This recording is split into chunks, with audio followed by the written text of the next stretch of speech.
Hello everyone, स्वागत है कृष्णात्री classes में। और आज हम लोग डिस्कस करने वाले हैं Newton's second law of motion. इससे पहले वाले लेक्चर में फोर्सेस के दो लेक्चर्स और हैं, जिसमें हमने एक में इंट्रोडक्शन ऑफ फोर्स को कवर करा था और दूसरे लेक्चर में हम लोगों ने inertia and Newton's first law को कवर करा था। अब आज के लेक्चर में हम लोग न्यूटन्स सेकंड लॉ डिस्कस करेंगे। तो जैसा हम लोगों ने न्यूटन्स फर्स्ट लॉ में देखा था कि न्यूटन्स की पहली लॉ को डिस्कस करने से पहले हम लोगों ने इनर्शिया डिस्कस करा था और ये देखा था इनर्शिया क्या होता है। तो इनर्शिया, मेरे पास कुछ बच्चों को डाउट आए तो मैं एक बार यहाँ पे इनर्शिया का ब्रीफ आइडिया दे देता हूँ। इनर्शिया आपका होता है बॉडी की टेंडेंसी अपनी स्टेट में कोई भी चेंज आने को अपोज करने की जो टेंडेंसी होती है वो इनर्शिया कहलाती है। जैसे ये बुक है, ये बुक रखी है, ठीक है, आप ही की क्लास की, 9th क्लास की, और ये एक पेन रखा है। इस बुक पे मैं फोर्स लगा रहा हूं और इस पेन पे भी फोर्स लगा रहा हूं और दोनों पे बराबर फोर्स लगा रहा हूं। मेरा पेन मूव कर रहा है लेकिन मेरी बुक मूव नहीं कर रही। इसका मतलब क्या है कि बुक जो है ना, बुक ज्यादा अपोज कर पा रही है इस फोर्स का। पेन इस फोर्स का अपोज नहीं कर पा रहा और उसकी स्टेट चेंज हो गई। वो किस में आ गया? रेस्ट में था, मोशन में आ गया, लेकिन बुक अभी भी रेस्ट में ही है। अपोज ये भी कर रहा है लेकिन ये एक लिमिट तक ही अपोज कर पा रहा। बुक भी एक लिमिट तक ही अपोज कर पाएगी। लो देखो, मूव करवा दी। तो ये जो टेंडेंसी है बॉडी की अपोज करने की, वो आपकी इनर्शिया कहलाती है। ठीक है, ये समझ में आ गया होगा। नहीं आया तो एक बार फिर से वीडियो देखना और कोई डाउट रहता है तो दोबारा मुझसे पूछ लेना। कहाँ पूछोगे? कमेंट सेक्शन में कमेंट कर देना, वहाँ मैं आपको आंसर कर दूंगा। या आप इंस्टाग्राम पे मुझसे डायरेक्टली क्वेश्चन पूछ सकते हो, फेसबुक पे डायरेक्टली पूछ सकते हो। सबकी लिंक मेरे डिस्क्रिप्शन में पड़ी हुई है। अब हम लोग चलते हैं सेकंड लॉ की तरफ। तो जैसे हम लोगों ने पहली लॉ में इनर्शिया पढ़ा था, इसी तरीके से सेकंड लॉ समझने के लिए हमें सबसे पहले मालूम होना चाहिए लीनियर मोमेंटम। हमारा लीनियर मोमेंटम क्या होता है? तो लीनियर मोमेंटम हम डिस्कस करेंगे। देखिए, लीनियर मोमेंटम, अभी भूल जाओ लीनियर मोमेंटम क्या है।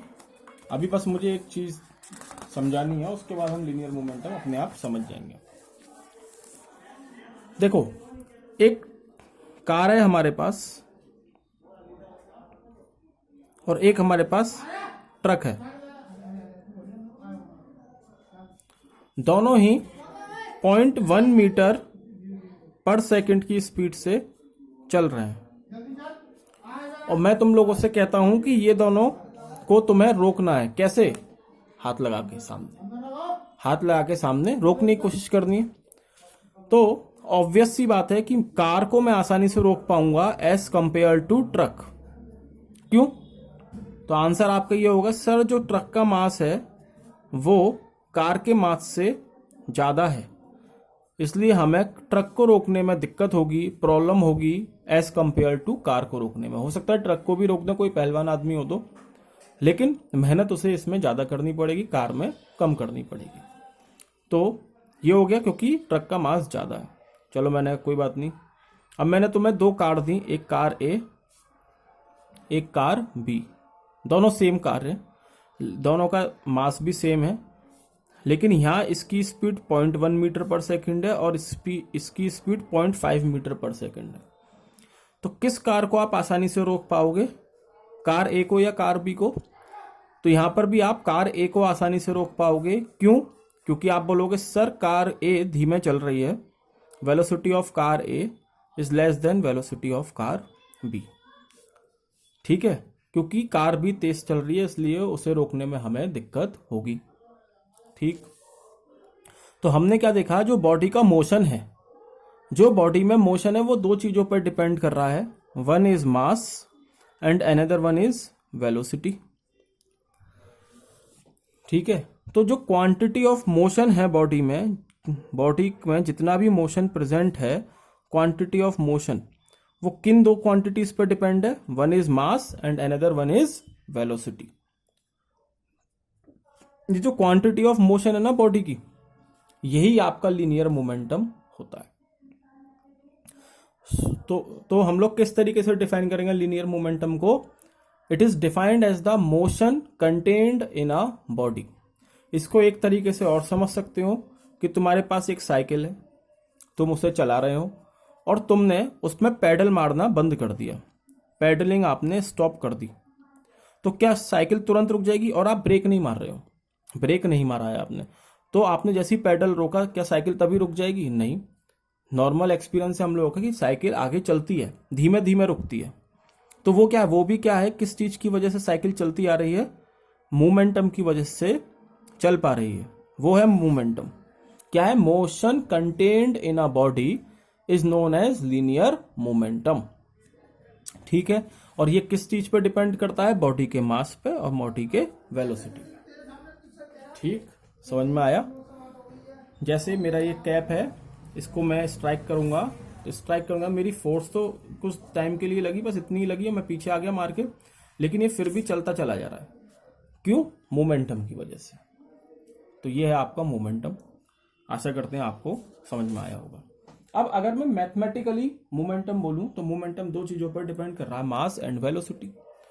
तो मैथमेटिकली जो आपका मोमेंटम होता है वो होता है product of mass and velocity, और इसको मैं रिप्रेजेंट करता हूं स्मॉल p से, small p।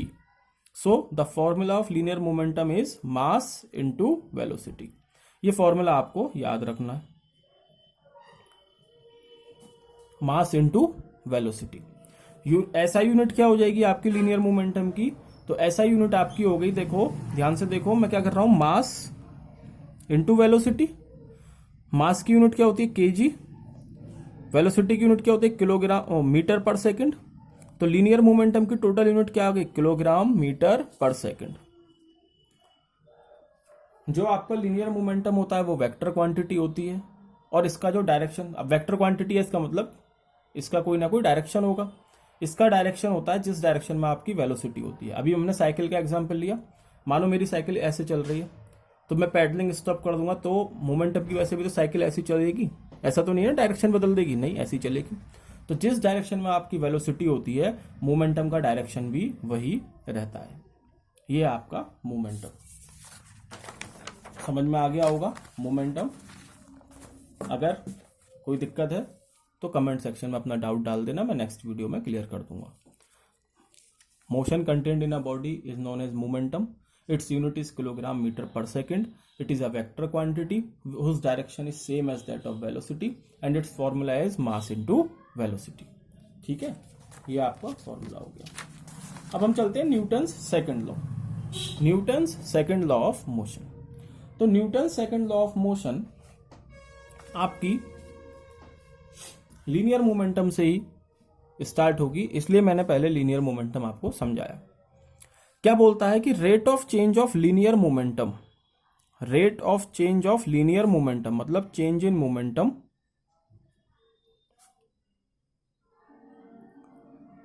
Divide by time taken. तो ये क्या हो गया? ये हो गया rate of change of linear momentum. जब कोई चीज टाइम से डिवाइड होती है ना तो वो रेट हो जाता है, rate of change of momentum हो गया, क्योंकि मोमेंटम चेंज हो रहा है इसलिए rate of change of momentum हो गया। तो न्यूटन सेकंड लॉ ये बोलती है कि rate of change of momentum is directly proportional to the force applied on the body, force applied on the body. इसका मतलब मैं इसको लिख सकता हूं, force F directly proportional to change in momentum delta P upon time taken T। ठीक, यही हमने यहां लिखा। Rate of change of momentum is directly proportional to the applied force and takes the direction in which the force is applied. ये body की बात हो रही है, किस डायरेक्शन में बॉडी चलेगी? Takes the direction in which the force applied. देखो फोर्स अप्लाई कर रहा हूं ऐसे, अब तुम कहोगे सर मोमेंटम कहां चेंज हुआ? अभी देखो ये इसका मोमेंटम कितना होगा, पेन को देखो, पेन का मोमेंटम इस टाइम कितना है? 0 है। क्यों?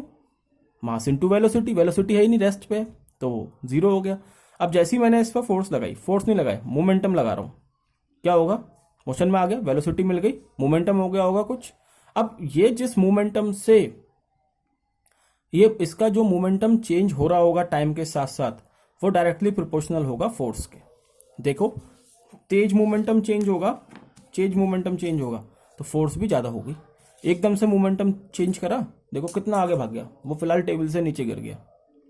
ठीक है, तो ये क्या हुआ, फोर्स लगाई और वो गया नीचे। लेकिन अगर इसी फोर्स को मैं धीमे धीमे मोमेंटम चेंज कर रहा हूँ, देखो धीमे धीमे मोमेंटम चेंज कर रहा हूँ, तो फोर्स क्या लग रही है, कम लग रही है। और जैसे ही मैंने अब इसको नहीं मारूंगा, वरना लिखूंगा किससे, एकदम से मैंने उसे मारा था और वो भाग गया टेबल से नीचे, एकदम से उसका मोमेंटम चेंज हुआ ऑल ऑफ सडन, और फोर्स उस पर बहुत तेज लगी, वो गिर गया नीचे।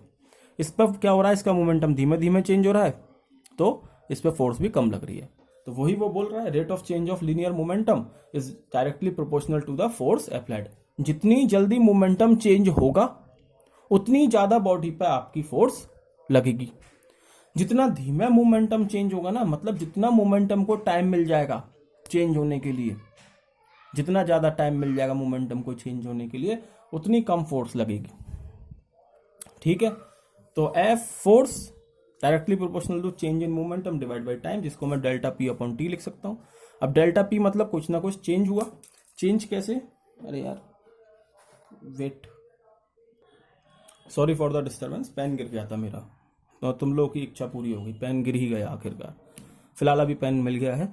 तो आपका मोमेंटम क्या होगा, change in momentum, initial velocity हमने u मान ली, तो इनिशियल मोमेंटम हो गया mu, फाइनल वेलोसिटी आपने v मान ली, तो फाइनल मोमेंटम हो गया mv। तो चेंज कितना हुआ, final momentum minus initial momentum, mv minus mu, m मैंने यहां से कॉमन ले लिया तो v माइनस u हो गया। डेल्टा p की वैल्यू हो गई m bracket v minus u, इसको यहां पुट कर दूंगा, तो force directly proportional to m v minus u divide by T. और v minus u upon divide by T क्या होता है, क्या हो रहा है ये, change in velocity with respect to time, क्या होता है, एक्सेलरेशन। तो फोर्स आगे directly proportional to ma। Proportionality का साइन हटता है तो एक कांस्टेंट आ जाता है, जिसको हम k बोल रहे हैं यहाँ पर, इसको हम बोलते हैं कांस्टेंट ऑफ प्रोपोर्शनलिटी, और इसकी वैल्यू होती है 1। ये कांस्टेंट आता है जब भी प्रोपोर्शनलिटी का साइन हटता है तो एक कांस्टेंट आता है। इस वाले फॉर्मूले में इस कांस्टेंट की वैल्यू k की 1 होती है। तो k आपका क्या है, कांस्टेंट ऑफ प्रोपोर्शनलिटी, और वैल्यू होती है इसकी 1। तो आपका फोर्स का फॉर्मूला आ गया मास इनटू एक्सेलरेशन।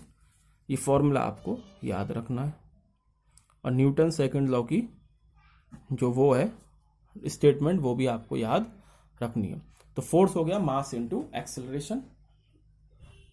फोर्स की ऐसा यूनिट होती है आपकी न्यूटन, फोर्स की ऐसा यूनिट होती है न्यूटन। यहां पे देखो एक चीज और, F इजिकल टू ma है, मास की यूनिट क्या होती है kg, एक्सेलरेशन की यूनिट होती है मीटर पर सेकंड स्क्वायर। तो एक यूनिट ये भी हो सकती है इसकी फोर्स की, kilogram metre per second square. लेकिन क्योंकि न्यूटन ने फोर्स के बारे में बताया, तो हम इसी पूरी चीज को हम न्यूटन बोल देते हैं, न्यूटन। तो आपका एक न्यूटन कितने के बराबर होता है, 1 kilogram metre per second square.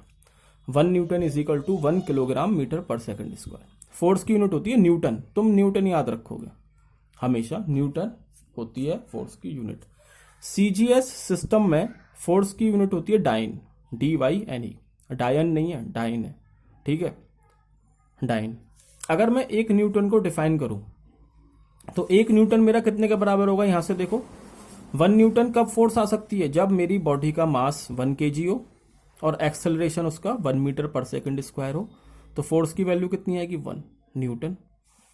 तो यही आपकी फोर्स होती है 1 न्यूटन। क्या बोलती है, it is that force which produces an acceleration of 1 metre per second square in a body of mass 1 kg। एक 1 kg की बॉडी में अगर फोर्स आपकी 1 मीटर पर सेकंड स्क्वायर का एक्सेलरेशन प्रोड्यूस कर रही है, तो आपकी जो फोर्स लगेगी वो 1 न्यूटन कहलाई जाएगी। ठीक है, अब 1 न्यूटन आपका 1 किलोग्राम मीटर पर सेकंड के बराबर है, पर सेकंड स्क्वायर के बराबर है। ठीक, यहां पे भी स्क्वायर आएगा। 1 किलोग्राम पर मीटर पर सेकंड स्क्वायर के बराबर है 1 न्यूटन। तो 1 किलोग्राम कितने के बराबर, 1000 ग्राम के बराबर होता है। 1 मीटर 100 सेंटीमीटर के बराबर। तो यहां से क्या आ गया, 10 की पावर 5 ग्राम सेंटीमीटर पर सेकंड स्क्वायर। ये जो ग्राम सेंटीमीटर पर सेकंड स्क्वायर होता है ना, इसी को हम डाइन बोलते हैं। 1 dyne is equal to 1 gram centimetre per second square. तो आपका यहां से क्या रिलेशन आया, 1 न्यूटन आपका 10 की पावर 5 डाइन के बराबर होगा। ये आपको याद रखना है। 1 न्यूटन इज इक्वल टू 10⁵ डायन। ठीक है।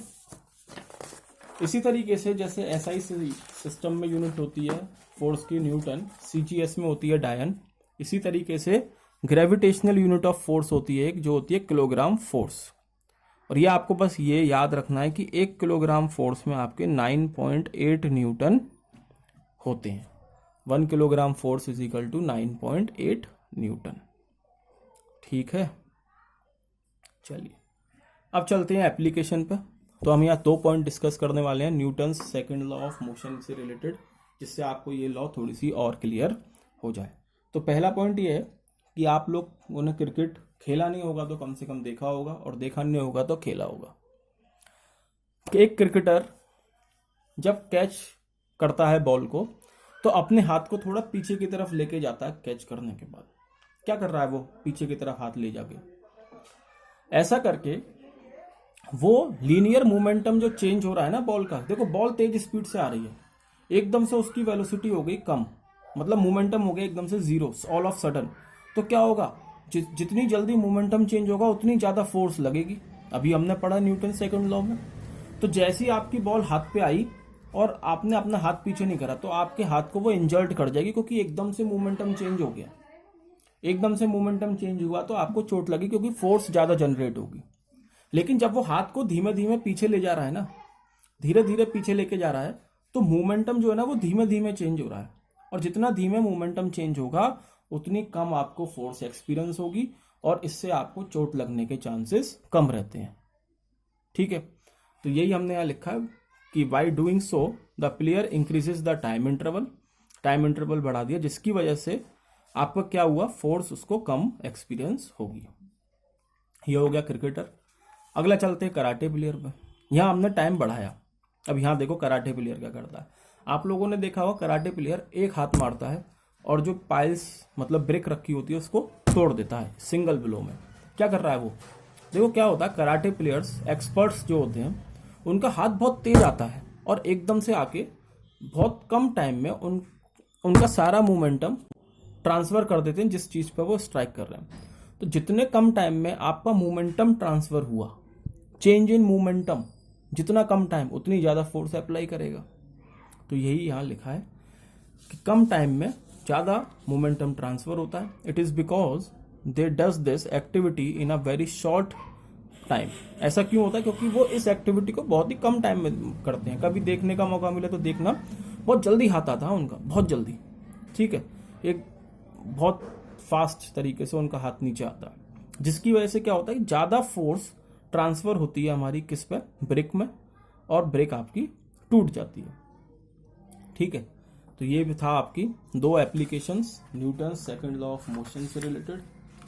उम्मीद है कि आपको Newton second law of motion clear हो गया होगा। आज के लेक्चर में हमने मोमेंटम देखा, Newton second law of motion देखा, फोर्स का फॉर्मूला देखा, F equal to ma, force की यूनिट देखी न्यूटन, फोर्स की यूनिट सीजीएस सिस्टम में देखी डायन, और इसका रिलेशन देखा 1 न्यूटन इज इक्वल टू 10⁵ डायन। किलोग्राम फोर्स भी देखी, ग्रेविटेशनल यूनिट ऑफ फोर्स, जिसमें 9.8 न्यूटन होते हैं।